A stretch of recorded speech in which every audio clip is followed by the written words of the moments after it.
News Talk 640 AM and now at 103.5 HD2. Your information crossroads. WFNC. Oh, but boom, boom, boom. Lieutenant Mickey LOCKLEAR is on camera on our podcast, on our Facebook page, and also on my YouTube page as well. Lieutenant LOCKLEAR, thank you so much for coming in. Good morning, Gilbert. Thank you for inviting us. Well, you guys come in here every Friday. Yes, sir. It used to be Sergeant LOCKLEAR. Now you're Lieutenant. It used to be Lieutenant Bogarty. Now she's Captain. Yes, sir. You guys just moving up in the company. Kenny just leaving us behind. Moving on up in the world. That's okay. Well, look, this Cumberland County Sheriff's Office comes in every week with some information you want to share. Sometimes it's crimes that are going on in the area, but other times it's events that you have going on that you'd like the public to know about. And you got a motorcycle ride you want to tell us Yes, about. Sir. So April 18th, we have our Special Olympics motorcycle ride. It's going to be $20 per rider and the passenger that comes in. Breakfast will be provided. And then when they come back, when they do the return in back at Fuller, there'll be food trucks and stuff that they can purchase food from there, but breakfast is provided for them. And then all the proceeds from that go to Special Olympics. Yeah, it's a pretty big deal. Once the law enforcement gets to this time of the year, the police department, sheriffs, everyone's trying to do the best to raise as much money as we can. And we were looking at the shirt last year, and you guys want to do better than you've done in the past. I think Fuquay Arena, it was like the police department up there raised a lot of money, but there's a lot of different ways that you do this where you can be accountable for it. How can people contribute beyond the motorcycle ride? So there's a couple different things. I think it's the last week of this month, they'll end up going to a meeting. Then once they complete that meeting, we'll be able to get the shirts and start selling those shirts. And then they're also working on a couple dates at restaurants where they'll go and pretty much like the tip a cop. They're planning a couple dates for that. Once they actually get assigned and, confirmed, we'll push that out. And that will be ways people can come out to the restaurant. If they decide to make a donation there, they can do that.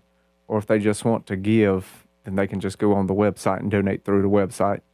Yeah, again, when is the ride again? Because I was doing something else while you were letting folks know. Saturday, April 18th, and it's going to be at 314 Jasper Street. It'll be at the Fuller Annex. Well, the neat thing about that is it's in April. That means we have a couple more times. You come here every week, and we'll keep reminding folks.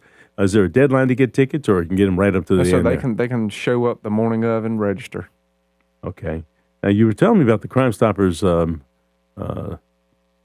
barbecue. Yes, sir. That's coming up? Yes, sir. That's in April also? Yes. Now, that's the unofficial, as I remember, start to the Dogwood Festival. Is that still how it's tied in, or it's not tied in that way anymore? I'm not 100% sure on tracking those dates. Okay. Well, we'll get the director of the Dogwood Festival out here. They'll clarify all that. We'll have her on here in a little bit. But that's a big deal in terms of a fundraiser as well. How's that work? So all that money, the date for that will be April 24th, and it'll be in the same place out in front of Harris Teeter off of Rayford Road. It's out there every year. Yes, sir. And you guys have a pretty, it's like a drive-through thing. Yes, sir. Talk about how it works. So they can show up. If they just want to get 2 or 3 plates, they can show up, drive through the line. They don't even have to get out of the car. It's just a line pretty much. They'll drive through, they'll take payment, get their plates, and then just keep on driving. If they purchase 10 or more plates, like if it's a big business and they have 30, 40 employees, then, we can coordinate that. But to get the plates delivered, it's a minimum of 10 plates purchased for that to happen. Okay, that's in April as well. We got a lot of time. We're going to be talking about these events as we get closer, but we want to make sure every time we get an opportunity to talk about it, start putting in people's minds so that they can say, hey, we got the barbecue going on, that kind of thing. And a lot of folks don't know that this is the Fayetteville, Cumberland County Crime Stoppers Association or program, and you have Sergeant Alpha Codwell, who comes on Tuesday and again gives us the WFNC Crime Stopper Crime of the Week. And we play that most of the week to make sure we can give some tips. You've been in law enforcement now for how long? 14 years. And in the course of during this time, like the one we have right now is dated back to 2011. Seems like, why would we even be concerned about something like that?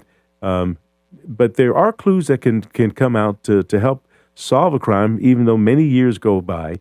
And then the most important thing is we can't lose sight that we're talking about people. Yes, sir. We're talking about family members and stuff. Talk about that a little bit in terms of why it's important that people don't think that a clue from 2011 is not that important. So as you said, it could be the one thing, the one piece that detectives would need to get that case solved. And then after all, it is somebody's family. That's somebody's mother, somebody's father, somebody's son or brother. And I always say, if you solve something, please say something, even if it's not to a detective. They can take and pass it on through Crime Stoppers, which is completely anonymous, to get that, because if the shoe was on the other foot, if that was your loved one, you would want somebody to come forward and say something so the family could get closure. Whether it's to find a person, somebody's charged in a situation like that. Yeah, and the one that we have this week, and I've been reading it all morning, but as long as you mentioned, I'm going to share it again. Authorities in Cumberland County need help locating suspects in the deaths of Rodriguez Harris and Terrell Boykin. This is the WFNC Crime Stoppers Crime of the Week. As a matter of fact, this is actually one of two, because the other one is a city case. But as long as we have the county here, just sharing this for people to hear this. It happened in May of 2011 on Donna Street. That's just outside of Fayetteville. Investigators say the pair was killed when a car pulled up, shots were fired. Harris and Boykin died at the scene. Third person was also shot back then, but that person, I believe, survived. There is a reward of up to $2,000 for information that leads to an arrest in the case, and you can provide anonymous tips by calling Crime Stoppers at 910-483-8477, which spells out tips if you want to do it that way.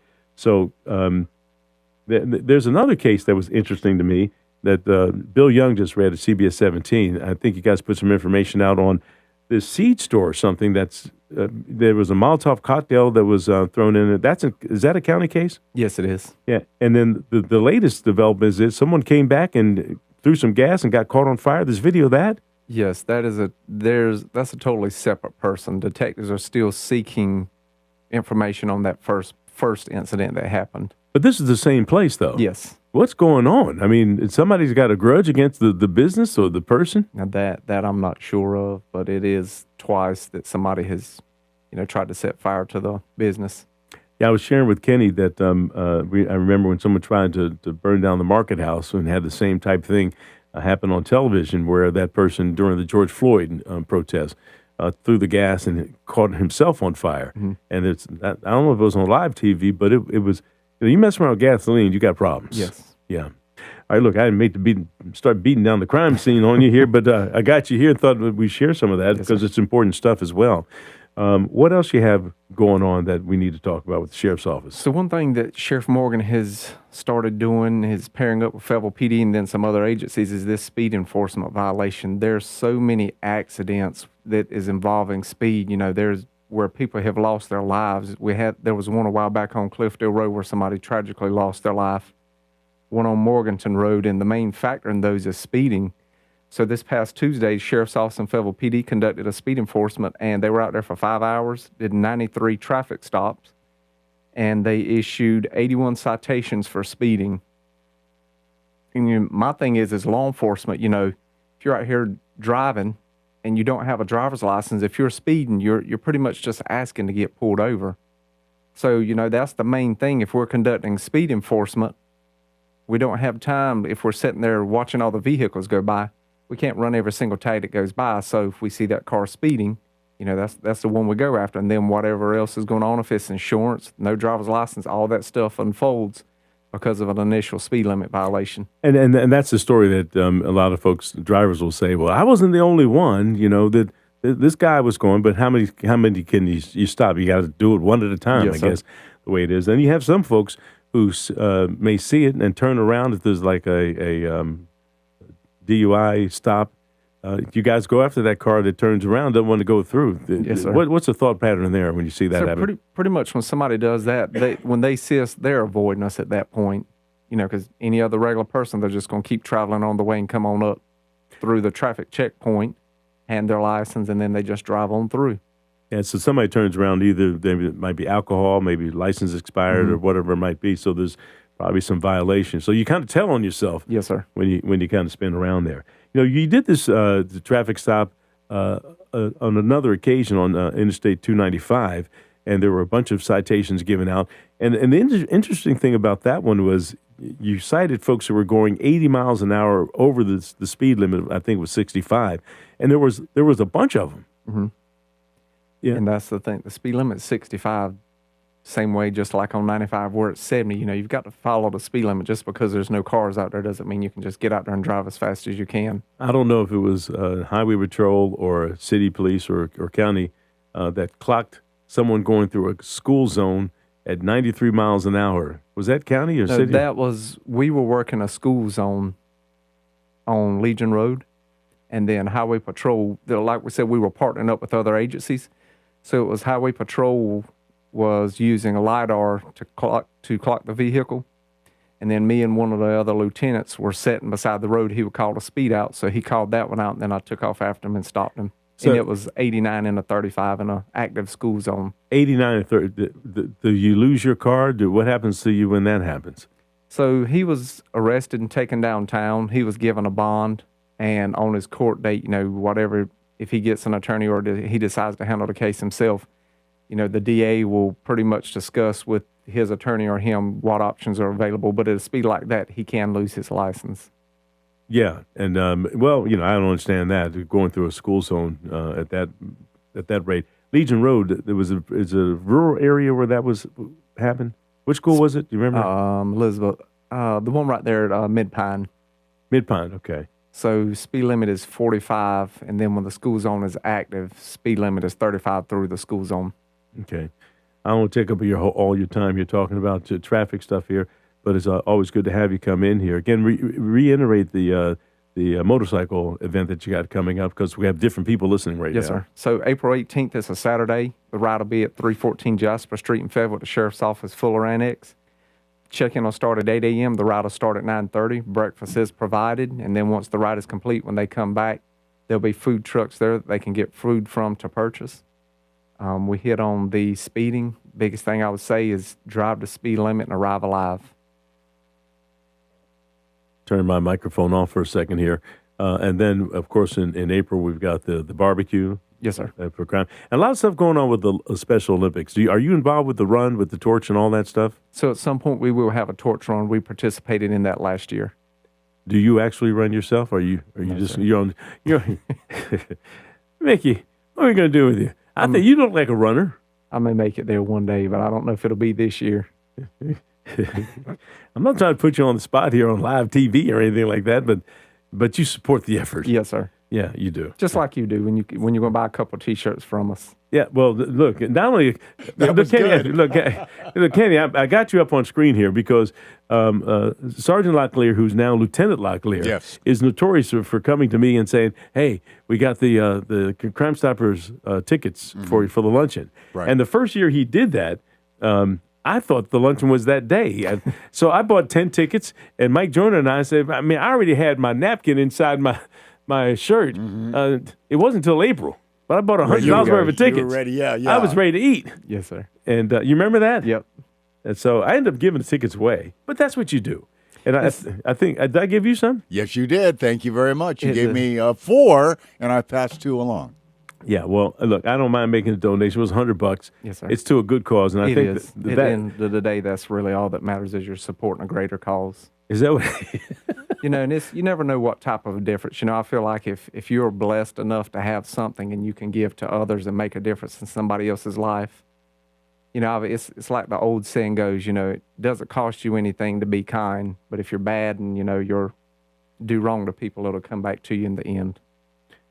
All right, well, let's have the young adult choir sing God is trying to tell us something right now as he takes us to church. And buy me some lunch again this year. Buy you some lunch. That's the story of my thing. So I've got T-shirts to buy. I've got barbecue and a patch or something, a $10 patch. Yes, sir. Yeah, when is that? You're going to bring it So next we're currently selling those. Yes, I can bring that in next Friday. just bring a blank check. I'll bring as much as I can. I'm supporting the whole Cumberland County Sheriff's Office here. All right, Mickey, we appreciate you coming out. Lieutenant Mickey LOCKLEAR comes here, either you or somebody from the Sheriff's Office every Friday around this time. So we appreciate the work you guys do in our community. All right, you're listening to News Talk 640 WFNC. We've got Fayetteville's most dependable forecast with CBS 17 meteorologist Rachel Dunsey. Expect rain and a few thunderstorms before the early afternoon. Otherwise, we will be breezy with a high of 81. Overnight will be partly cloudy with a low of 52. Saturday will be mostly cloudy with some off and on rain with a high of 65. And Sunday will be mostly cloudy with more scattered rain and a high of 57. A cold front will bring us the rain this weekend, but it's also setting up a chilly start to next week. But temperatures will slowly rebound back into the 60s. That is your Fayetteville forecast. I'm CBS 17 meteorologist Rachel Dunzing. All right, Rachel, right now we got 68 degrees in Fayetteville, Hope Mills, and also at Fort Bragg. You're listening to News Talk 640 WFNC. This report is sponsored by Allstate. Some people just know you can save money on car insurance by checking Allstate